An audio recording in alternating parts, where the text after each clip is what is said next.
Muito bem, fisioterapeutas, personagens. Estamos aqui com mais um vídeo para falar sobre a fáscia, um assunto tão discutido nos dias de hoje e também um pouco polêmico. Sempre tem pessoas que gostam de polemizar, até para chamar atenção, na verdade, né? Mas enfim, a gente tem muitas evidências sobre esse tecido, a importância, como trabalhar nele, os resultados das técnicas que são aplicadas nesse tecido. Então, nesse vídeo, nós vamos falar sobre fáscia e algumas técnicas que podem ser aplicadas. Não deixa de assistir até o final, vem comigo!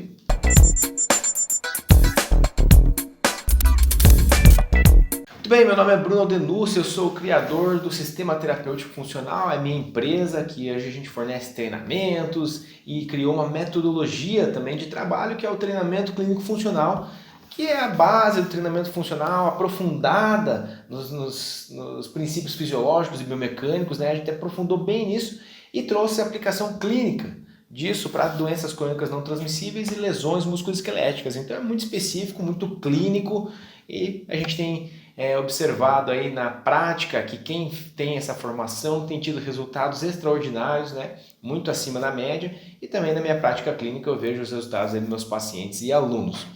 Muito bem, um dos tópicos que a gente fala muito e utiliza é a fáscia. Entender esse tecido e utilizar técnicas que trabalham nesse tecido é o que a gente vai falar agora nesse vídeo para você. Mas antes disso, não deixe de se inscrever aqui no meu canal, clica no sininho para ativar as notificações e receber sempre quando temos conteúdo novo, ok? Então, a fáscia é um tecido conjuntivo que serve para proteção, ligação e dá a ideia de globalidade. Então é um tecido que reveste órgãos, vasos, nervos, músculos e ela é uma extensão, né, contínua da cabeça aos pés, reveste todo o nosso organismo.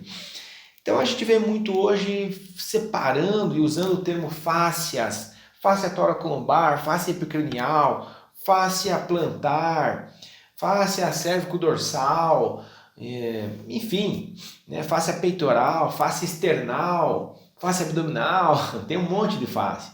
Mas se a gente for buscar lá na literatura, já o início desse raciocínio aí que surgiu principalmente com os franceses, o Marcel Bienfait, que ele é autor do livro Fáscias e Pompagem e autor do livro Fisiologia da Fisiologia da Terapia Manual, e também autor do livro Os Desequilíbrios Estáticos, se não me engano. Eu tenho esses 3 livros do Marcel Bienfait. Em 2000, ele já falava que fáscia é o termo correto, não fáscias, porque é uma só que liga o corpo como um todo. Eu não separo as fáscias. Na verdade, os tecidos estão todos conectados e a gente acaba estudando de uma forma separada para ficar mais didático.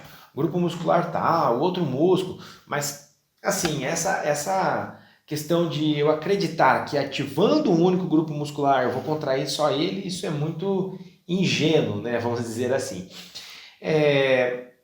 Para quem não sabe, eu sou formado em fisioterapia, educação física e fiz meu mestrado em biologia celular molecular, trabalhei com ratos.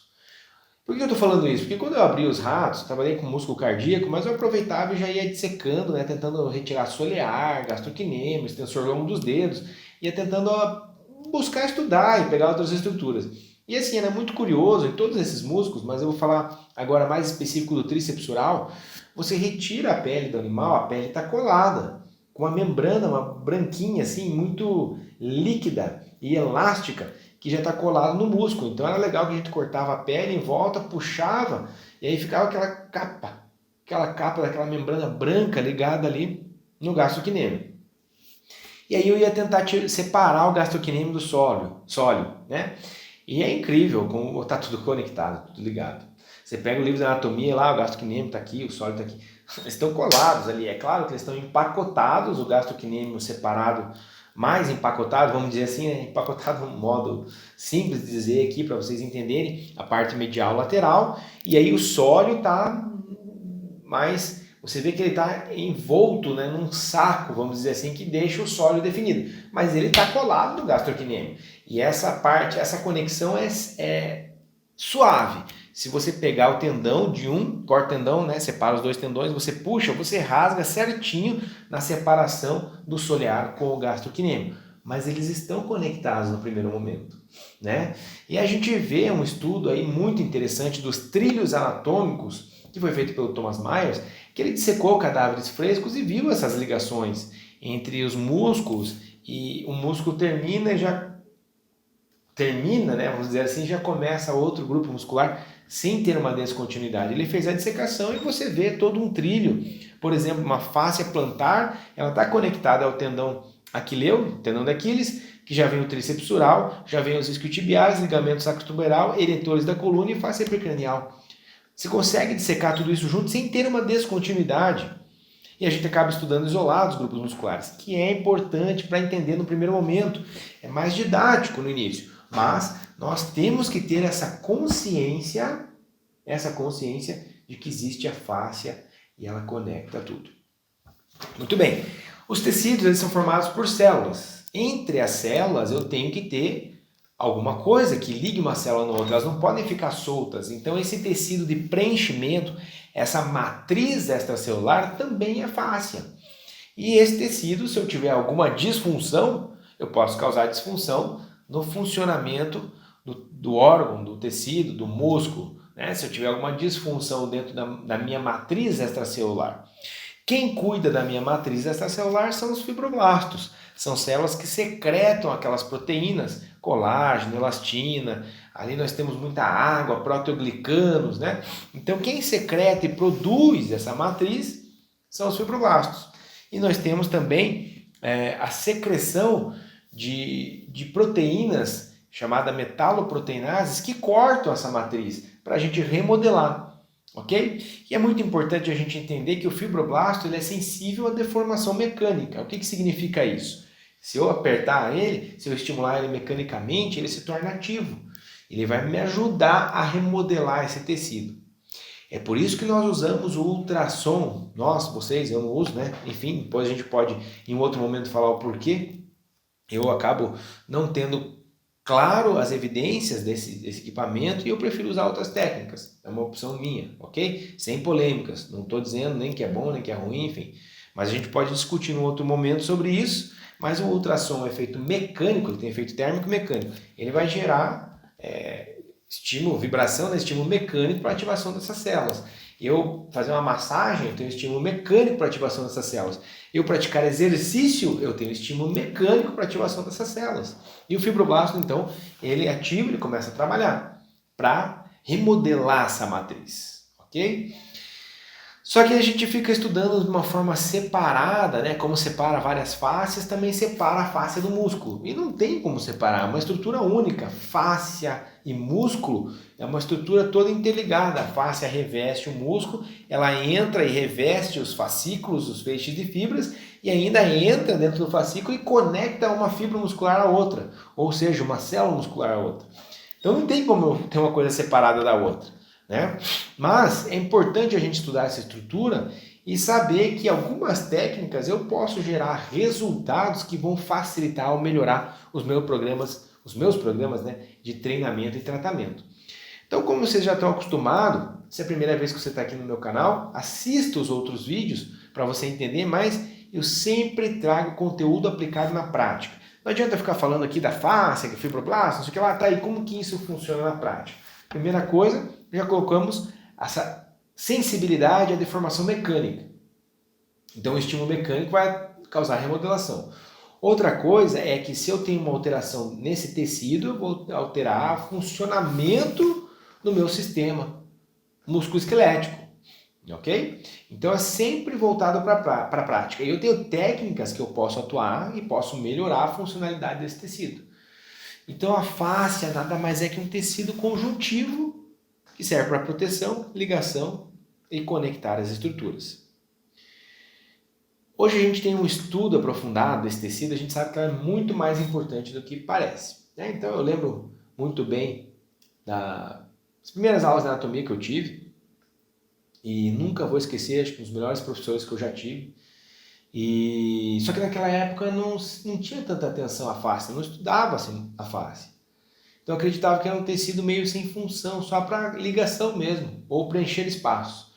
Então eu lembro lá nos cadáveres, o professor cortava a sutura, rebatia a pele, aí tinha um tecido branco assim, fibroso, eu falava, isso aqui é fácil, não serve para nada. Esse aqui é o músculo, que começa ali, termina aqui, por aí vai. E realmente, naquela época, não é que não serve para nada, claro que ele falou de forma, né, brincando, mas acreditava que a face era um tecido de preenchimento, né, ou, só para ligar as estruturas e preencher espaços. A gente sabe que é muito mais do que isso, a gente vê os estudos do Schlepp, os caras que mais estudam a fáscia, né? A gente vê o Schlepp falando, mostrando que a fáscia tem vascularização, lógico, os vasos vão passar pelo músculo, passa pela fáscia, né? A gente vê que tem inervação, né? Então tem terminações nervosas, proprioceptores, a gente vê que tem os fibroblastos, tem células de defesa, né? Os mastócitos, a gente vê que a fáscia, o próprio Schlepp ele descobriu que os fibroblastos eles têm uma característica de célula muscular lisa. Então ele chamou de miofibroblasto, ou seja, eles têm uma capacidade contrátil. Nossa, é mesmo? É. Pequena, sim, e muscular lisa, célula muscular lisa. Ele tem uma característica, não estou dizendo que é uma célula muscular lisa, é o fibroblasto com uma característica de célula muscular lisa, que é uma contração involuntária. Então ela responde muito a sistema nervoso autônomo, né? Então o estresse, a ansiedade, faz com que esse tecido se retraia, possa ter uma tensão maior. Se eu tenho uma tensão maior que é estímulo mecânico, eu posso ativar meus fibroblastos a secretarem mais matriz e deixar esse tecido mais denso. Quando esse tecido fica mais denso, eu posso reduzir a minha amplitude de movimento e posso ter aí, por exemplo, compressão de vasos, que diminui o meu fluxo e a nutrição para esse tecido, diminui a funcionalidade. Então olha quanta coisa é importante, né?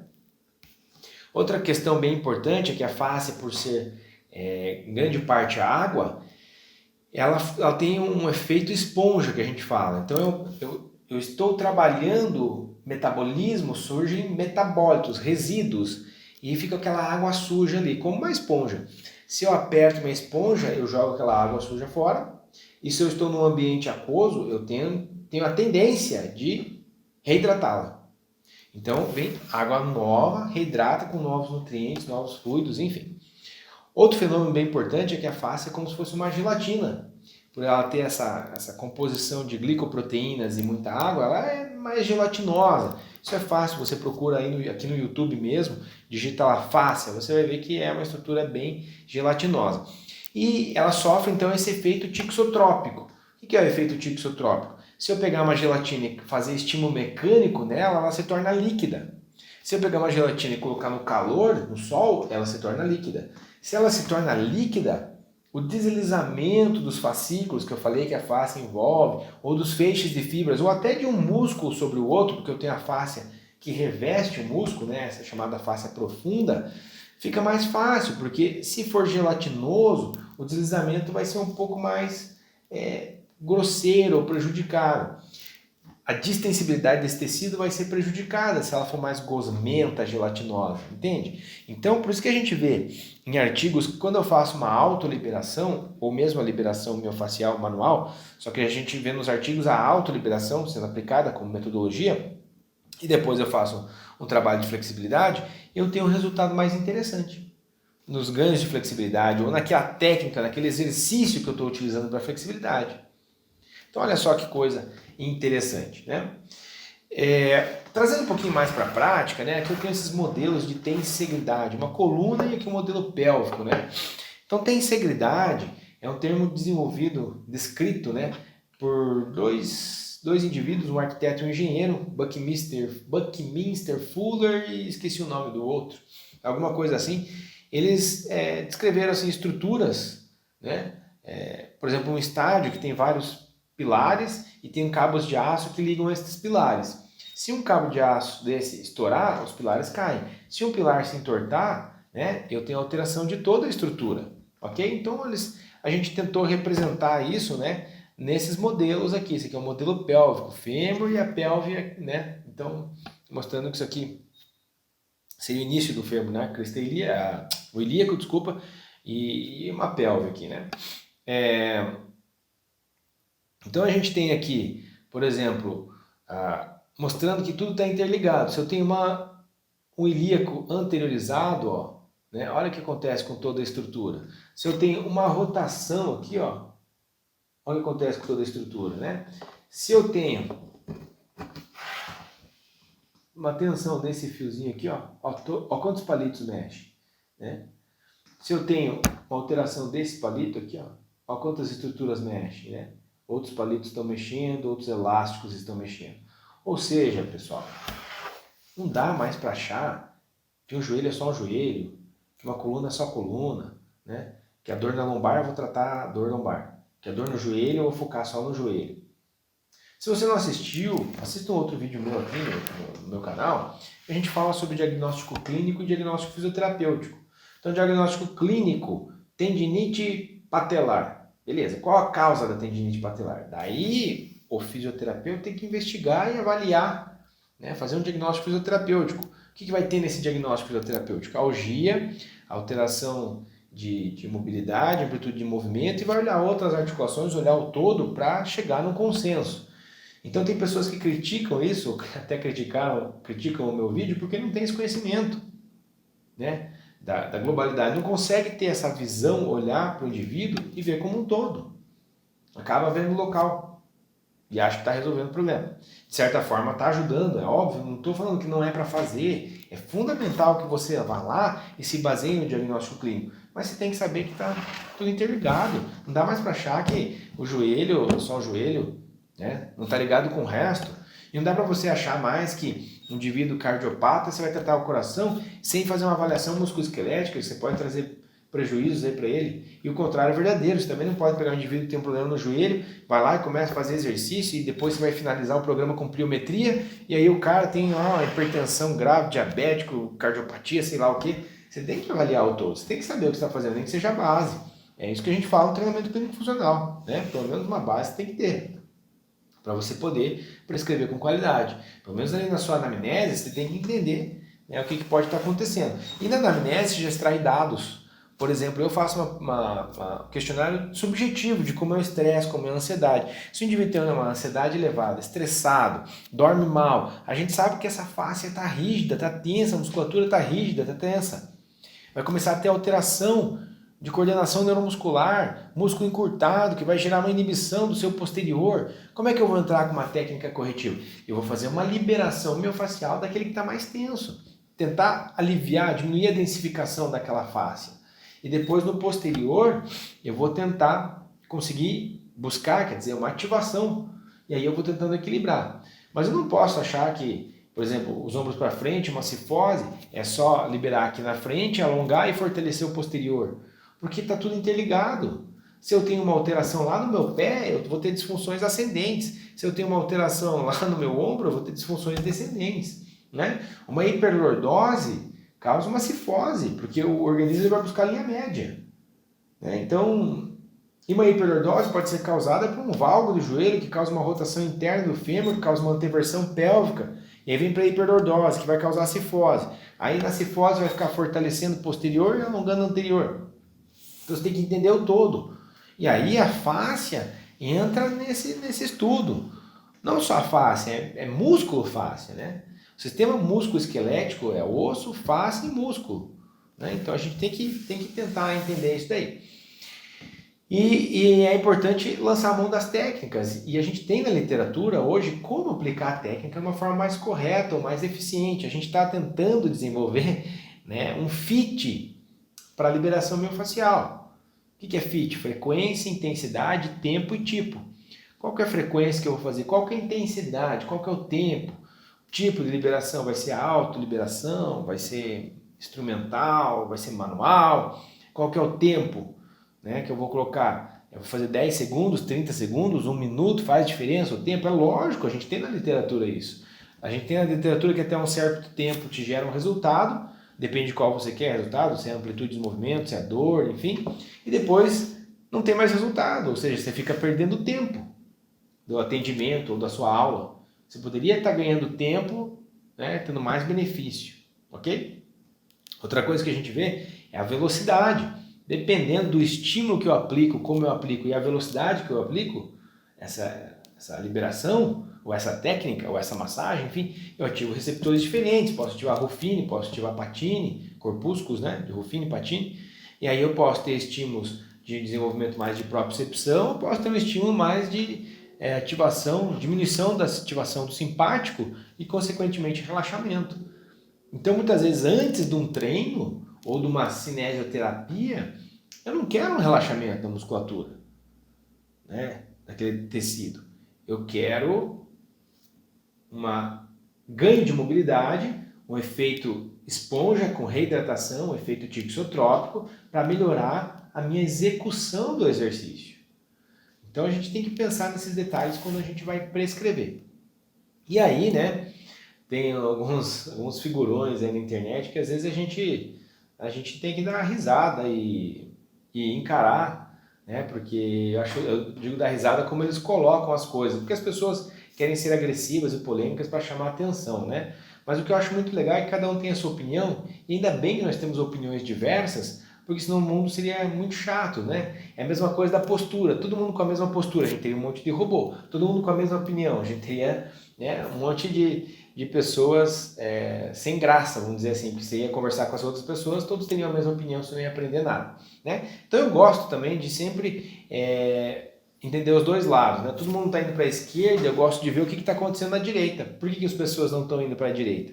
E muitas vezes as pessoas estão indo para a esquerda porque alguém começou aí e tem uma posição, uma postura mais de líder, vamos dizer assim, e as pessoas começam a ir atrás como vaquinhas de presépio, né? Então, às vezes alguém fala aí na internet que, sei lá, que você deve treinar só exercícios multiarticulares, não monoarticulares, que isso gera mais resultado. Ou que liberação miofascial não serve para nada. Enfim, né? E aí quando você olha na literatura, você encontra artigos que tem os dois lados. Na verdade, artigos de autoliberação você não encontra, eu pelo menos não encontrei nenhum, mostrando que ela não tem efeito. Todos os artigos que eu vejo de autoliberação me trazem algum efeito, né? Agora, do outro exemplo citado, eu vejo artigos que defendem um ponto, outros que defendem outro ponto. O que você vai fazer? Você vai pegar tudo isso e vai avaliar o seu aluno, o seu paciente e tentar aplicar uma metodologia e ver o resultado para ele. As pessoas são diferentes. Nem esse negócio de dizer que eu estou certo. Não. Isso aí é puro ego e puramente comercial para vender os seus produtos, né? Mas enfim, deixando isso de lado, o que eu estava comentando que às vezes a gente acha engraçado é como se coloca, né? Às vezes o pessoal coloca assim, né? A gente vê muito isso na internet, talvez você já deve ter visto isso. E o pessoal ainda fica com os rolinhos, deitando em cima de rolinho e não sei o quê, e fala de uma forma até assim, tirando o sarro, né? É só você ver, né, na prática os resultados. É só você pegar, procurar no PubMed lá, que tem milhões de artigos, né, mostrando a sua eficiência, né? Essa eficiência é maior do que com outras técnicas? Aí é uma outra questão, nós não estamos dizendo isso. Então é realmente necessária a liberação? Não sei, depende de cada caso. Se eu tenho uma outra técnica que gera o mesmo resultado ou ainda mais, por que eu vou usar a liberação? Entende? Mas tem alguns casos que eu não consigo utilizar a liberação? Tem. Tem alguns casos que a liberação é mais eficiente por alguns outros motivos? Tem. Por exemplo, que o alongamento, para grande mobilidade. Porque o alongamento vai ter um relaxamento da musculatura, a liberação não. Depende de como você executar essa liberação. Né? Mas vai ganhar mobilidade pelo efeito de reidratação, efeito mecânico, efeito esponja, efeito tixotrópico, o efeito de estirar a face e remodelar ela no sentido que a tensão é imposta, né? A face se remodela no sentido que a tensão é imposta, então você tende a fazer um estímulo para ganhar comprimento dessa face. Mas esse efeito crônico da liberação miofascial ganha comprimento? Sim, tem artigos que mostram que sim, mas é mais eficiente? É lógico que não. Aí você faz um alongamento, faz uma pliometria que você alonga e encurta, bem no sentido das fibras, você vai remodelar aquele tecido nesse sentido, ok? Agora, se você faz muito treinamento de força, o treinamento de força tende a causar uma densificação desse tecido e tornar mais rígido. Mas não significa que quem faz treinamento de força acaba não tendo uma boa flexibilidade. Isso é mito também. Tem vários artigos que mostram que a musculação, sem fazer alongamento, ganhou flexibilidade. Você está estirando, está encurtando, está estirando, está encurtando. Agora, a minha teoria, que eu não sei se é verdade, porque não tem nenhum artigo, nunca consegui investigar isso, é que por essa tensão, a face é altamente inervada a gente gera uma tensão nesse tecido e você muitas vezes pode ficar rígido, né? Ficar com uma tensão aumentada. E você treinou, não dá 2, 3 dias de descanso, já treina de novo, então você tem sempre um nível de tensão mais alto do que você tinha antes quando você não treinava. Então por isso que você pode ficar um pouquinho rígido. Mas você vê que você faz um trabalho de mobilidade, ou você para um pouco de treinar, a tua flexibilidade volta, né? Então não sei, tem vários artigos que eu leio de pliometria e treinamento de força da NASCAR, por exemplo, que a gente vê que os indivíduos ganharam flexibilidade sem fazer alongamento. Então, o que eu posso observar com indivíduos muito grandes é que o músculo é tão grande, como eu tive um fisiculturista aqui que a gente fez a avaliação, o grande dorsal dele é tão grande que o braço repousava aqui em cima do grande dorsal. Por isso que não fechava. Mas não tem nada de encurtamento muscular. É que o músculo está tão grande que uma estrutura já bateu na outra. Então ele não consegue ter mais amplitude, mas é porque um músculo, ele tinha que jogar o braço para frente para sair do grande dorsal dele e conseguia colar o braço aqui no corpo, né?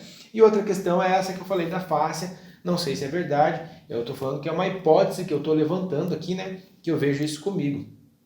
Eu era muito mais móvel, vamos dizer assim, né? Vamos colocar flexível antes. Comecei a treinar, eu voltei a treinar, né? Musculação, eu vejo que minha mobilidade ficou prejudicada. Mas eu sinto que eu tenho uma tensão, eu paro de treinar um tempo, eu faço uma liberação, parece que volta, sabe? Eu já começo minha testa a voltar a alcançar o joelho, alcançar os pés, enfim, aqueles parâmetros básicos. Não que isso seja necessário, né? Mas a flexibilidade é uma valência física relacionada à saúde. A gente tem que ter o mínimo de flexibilidade, né? Então acho que talvez importante a gente utilizar essas técnicas aí para manter a mobilidade, pelo menos, né? Vamos falar de flexibilidade, porque a flexibilidade eu vejo como uma questão mais crônica, né? Então a gente vai treinando e a longo prazo a gente desenvolve flexibilidade. A mobilidade, você faz ali uma técnica e de repente você se torna mais móvel. Você parou, relaxou, deu 1 hora, 2 horas depois, voltou ao que era antes, né? Então, são coisas que alguns autores trazem como a mesma coisa, né? A mobilidade articular, a flexibilidade, e outros trazem como diferente, que eu acho que a mobilidade articular é uma coisa, a flexibilidade é outra, né? Ok? Envolve mais o músculo fácil. Mobilidade articular envolve a articulação, cápsula articular, que influencia em 47% a amplitude de movimento, por exemplo, né? Então, fáscia é muito importante. Fáscia tem terminação nervosa, pode dar sensação dolorosa? Sim. Fáscia, a gente trabalhando na fáscia pode melhorar a propriocepção? Sim. Mas eu consigo trabalhar na face isolada do músculo? Não. Né? Mas tem algumas técnicas que chamam miofaciais, ou liberação miofacial, que você vai atuar nesse tecido em condições que você não consegue atuar no músculo, ou condições preparatórias para daí você aplicar um exercício. Que é lógico, o exercício é mais eficiente. Né? É lógico que o exercício é mais eficiente que tudo. Né? A gente vê várias técnicas ou vários equipamentos e no fim, o que trata mesmo é o exercício. Você tem outros recursos para ajudar, né? Para reduzir a inflamação, reduzir a dor, você conseguir praticar exercício. Que ajuda a melhorar a mobilidade, você praticar exercício. Que ajuda a melhorar a tua força e você ganhar uma força inicial para daí você conseguir aplicar o exercício com mais carga, enfim, a gente precisa de movimento. E a fáscia está altamente relacionada. Porque quando eu faço um movimento, né, eu tenho uma influência de todo esse tecido, já que ele é contínuo da cabeça aos pés, liga tecidos superficiais com tecidos profundos. Né? Então aqui mais um exemplo aqui, né, de uma coluna, né, um modelo de tensegridade.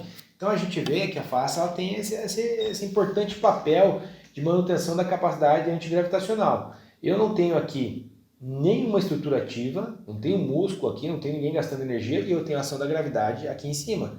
E por que as minhas vértebras, agora elas estão impactadas e aqui não, eu tenho um espaço entre elas. Deixa eu virar de lado, vocês conseguem ver que tem uns espaços ali entre elas não estão batendo uma na outra. Agora está batendo. Quando eu tenho a ação da gravidade aqui, eu seguro embaixo, por que elas não encostam uma na outra? Porque eu tenho essa questão de tensão gerando uma integridade. Esses elásticos têm uma tensão exatamente correta para manter a integridade dessa estrutura. Então a fáscia tem muito essa função de manter a postura. né? E sem gastar energia, olha que interessante, né? Então a gente acredita que os músculos tônicos, a gente acredita não, eu tenho certeza que os músculos tônicos me ajudam a manter a postura antigravitacional. Mas é lógico que é fácil também, eu tenho aqui uma estrutura onde eu não tenho músculo nenhum, não tenho nada ativo, não tenho nada ligado na tomada, não tenho nada gastando ou gerando energia e simplesmente eu não tenho uma bolinha dessa aqui, né? Uma bolinha dessa encostando na outra, essas bolinhas do meio que representam as vértebras. Por que isso? Porque eu tenho uma estrutura de tensegridade, ok? Só que diferente disso daqui, o nosso organismo, ele é um organismo vivo, né? Então associado com isso aqui, eu tenho músculos que estão gastando energia, produzindo e gastando energia, estão contraindo, né? Eu se mantendo em estado de semicontração involuntária para eu manter a minha postura. Quando eu tenho um desvio, vamos supor que eu perdi essa integridade por uma tensão exagerada, eu causei isso aqui, ó, por exemplo, né? Só que o meu organismo vai buscar linha média, então eu tenho estruturas que têm gasto energético, estruturas ativas que elas fazem isso aqui e puxa para lá. Então uma alteração aqui para uma densificação do tecido, uma cicatriz, uma fibrose, enfim, né, densificação facial, vai gerar um desequilíbrio muscular depois também, porque eu vim para cá por causa de uma densificação, meu corpo vai buscar a linha média, eu tenho uma atividade maior da musculatura aqui para buscar lá, ok? Então se a gente começar a pensar nas alterações posturais por esse lado, a gente vai ficar aqui horas e horas e horas e horas brincando e tentando achar uma causa, né, ou várias causas para essas alterações, porque soma-se a estrutura passiva com a estrutura ativa, né? Então eu aconselho a você a dar uma lida nos trilhos anatômicos que eles conseguem ver as ligações mais fortes da fáscia e conseguem, baseado nesse estudo, ter um raciocínio mais claro para essas alterações posturais, né?